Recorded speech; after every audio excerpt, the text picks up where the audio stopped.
السلام عليكم ورحمة الله وبركاته. أهلا بكم في فيديو جديد من قناة الشارع الألماني مع محمود التلباني. النهاردة يا شباب هنتكلم مع بعضينا عن الأمراض Krankheiten. هنعرف مع بعض النهاردة أسماء الأمراض بالأداة بتاعتها وإزاي تقول مثلا أنا عندي ألم في الظهر، ألم في الرقبة، الكلام ده كله. وبعد كده هنشوف مع بعضينا ديالوج اللي هو beim Arzt اللي هو عند الطبيب. يلا بينا يا شباب نبدأ. Los geht's. هنلاقي أول حاجة هنا هوت عندنا المرض، كلمة مرض يعني دي Krankheit. دي Krankheit، وطبعا أداتها دي علشان بتنتهي بالمقطع هايت زي ما قلنا في حلقة الأدوات ازاي تحدد أداة الكلمة. والجمع بتاعها بنضيف لها en، بتبقى دي Krankheiten يعني الأمراض. لو عايز تقول ان انا مريض او انا مش حاسس ان انا كويس، يعني التعبير عن المرض بمعنى اصح في اكتر من طريقة. ممكن تقول ich bin krank. ich bin krank يعني انا مريض. ich fühle mich schlecht. ich fühle mich schlecht يعني انا حاسس ان انا مش كويس. او nicht wohl اللي هو مش صحيح، اللي هو برضه انا حاسس ان انا مش كويس. فممكن تقول ich fühle mich schlecht oder ich fühle mich nicht wohl، حاسس ان انا مش كويس. او ممكن تقول mir geht's nicht gut. mir geht's nicht gut يعني انا مش كويس، العملية مش ماشية معايا كويس، يعني انا مريض.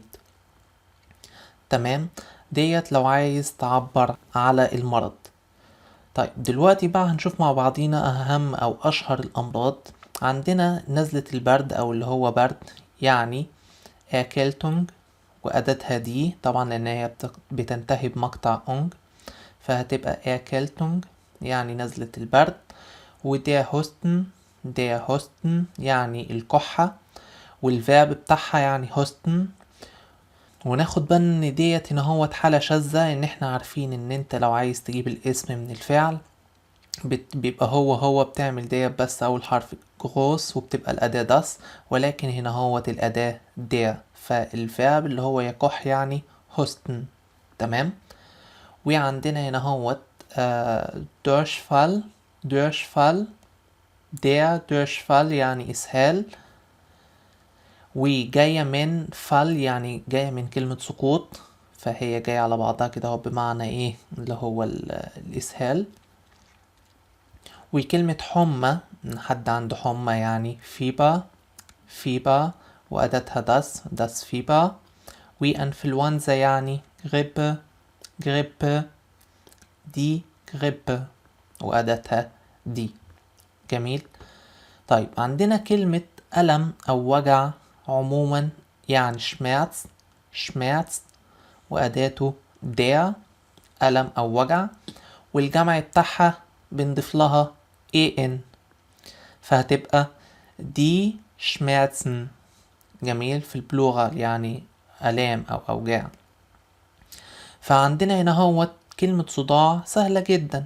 الصداع بيكون مثلا في الدماغ، فالدماغ يعني كوبف. شميرز يعني ألم في الدماغ اللي هو صداع.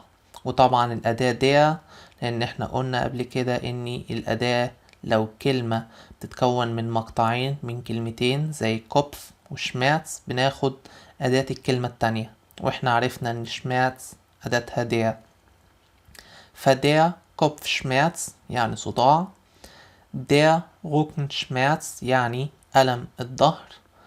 der Zahnschmerz يعني آلام في السنان، عندي وجع في اسناني. der Bauchschmerz يعني اللي هو أنا عندي وجع في بطني، مغص زي ما بنقول. der Ohrenschmerz وجع في الأذن.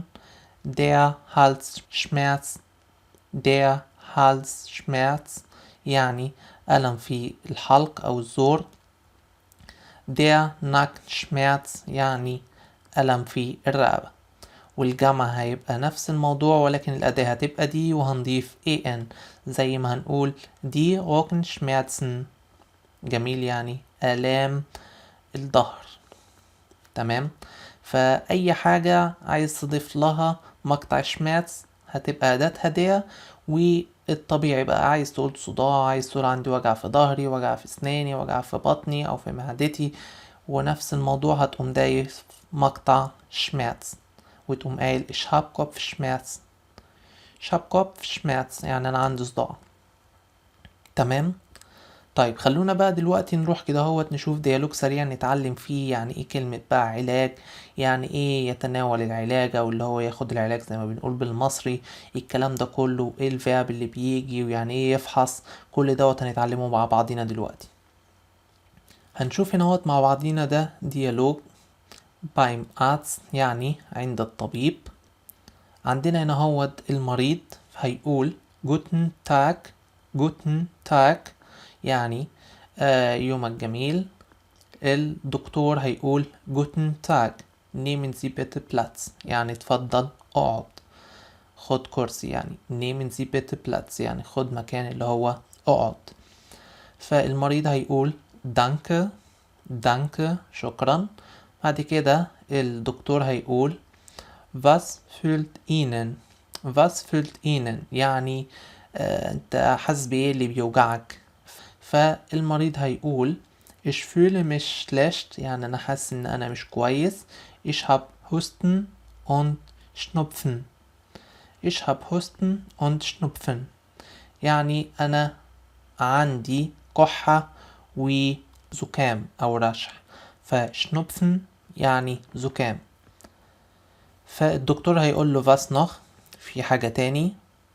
فهيقول له ich hab Kopf und Halsschmerzen يعني عندي آلام في دماغي اللي هو عندي صداع وعندي آلام في الحلق عندي في زوري. الدكتور هيقول له seit wann haben Sie Schmerzen منذ متى عند حضرتك الآلام ديت يعني انت تعبان من امتى. فلو عايز تقول لحد انت عيان من امتى فهتقول له او عندك الآلام ديت من امتى seit wann منذ متى من امتى haben Sie Schmerzen الآلام ديت. فالمريض هيقول له seit 3 Tage seit 3 Tage منذ 3 أيام. فالدكتور هيقول له schlafen Sie gut يعني حضرتك بتنام كويس ولا يعني عندك أرق بقى ما بتعرفش تنام. فالمريض بيقول له يا أنا بنام كويس. فبعد كده الدكتور سأله قال له haben Sie Appetit يعني بتاكل كويس عندك شهية نفسك مفتوحة. فالمريض قام قايل له nein ich kann nicht essen ich hab Halsschmerzen يقول له لا انا ما باكلش كويس انا عندي آلام في زوري. فالطبيب هيقول له ich muss Sie untersuchen يعني انا لازم افحصك يعني اكشف عليك. فالفعل يكشف او يفحص مريض يعني untersuchen وبيعمل اكوزاتيف. جميل. فالدكتور هيقول له öffnen Sie bitte den Mund und sagen Sie A. öffnen Sie bitte den Mund und sagen Sie A يعني افتح بقك بعد اذنك وقول A. بعد كده هيقول له bitte atmen Sie يعني خد نفس. Sie haben eine starke Erkältung يعني انت عندك نزلة برد قوية او شديدة. فاشتاكة هنا هوت صفة بمعنى شديد او قوي. بعد كده هيقول له Sie müssen diese Medikamente einnehmen يعني انت لازم تاخد العلاجات او الادوية ديت. ميديكامنتا اداتها دي وبمعنى علاج او ادوية ويعني يتناول العلاج einnehmen einnehmen ما تقولش nehmen لا هي einnehmen. جميل. فهي مقطع كده هوت ميديكامنت einnehmen يعني يتناول العلاج. فاحنا عشان بالعامية بنقول هاخد العلاج فياخد بالجرمان يعني نيمن فهقول ميديكامنت نيمن لا غلط. وافتكرها بأين اللي هو مقطع أين لما بيضاف لشيء بيهدف للداخل فانت بتاخد العلاج بيخش جوه. فأين نيمن عشان تسهل على نفسك الحفظ. فبعد كده المريض بيسأل wie oft soll ich diese Medikamente einnehmen المفروض اخده دوت كذا مرة. او اللي هو كم عدد المرات اللي المفروض اتناول فيها العلاج دوت. ففي اوفت زي ما قلنا في حلقة الفي فراجن اللي هي كل ادوات الاستفهام، يعني كم عدد المرات soll ich من المفترض diese Medikamente einnehmen اللي انا اتناول فيها العلاج دوت. فالدكتور هيقول له zweimal täglich nach dem Essen، مرتين يوميا بعد الطعام. فالمريض هيقول له danke sehr، شكرا كتير، انا بشكرك. بعد كده الدكتور هيقول له gute Besserung، يعني ألف سلامة وبتمنى لك الشفاء. فألف سلامة أو بتتمنى لشخص الشفاء بتقول gute Besserung. بعد كده المريض هيقول auf Wiedersehen، الدكتور هيقول auf Wiedersehen. انتهى الديالوج على كده. الديالوج سهل وبسيط، كلمات سهلة، عرفنا حبة حاجات ازاي نجمع كلمة شماتس مع المرض، وازاي تقول بقى مغص او اي حاجة، ازاي تسهل على نفسك الحفظ، ويعني ايه كلمة علاج، وتاخد العلاج الفيرب einnehmen.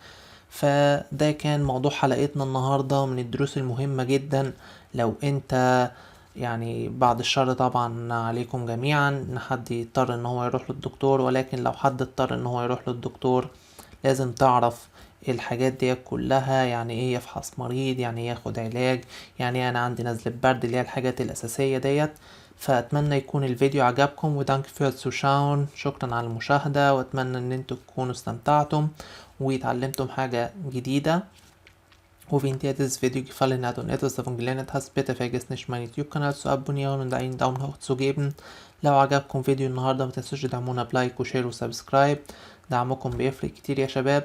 وتعملوا شير في الجروبات لو في ناس مهتمية بالمحتوى دوت. ودمتم في أمان الله. السلام عليكم ورحمة الله وبركاته.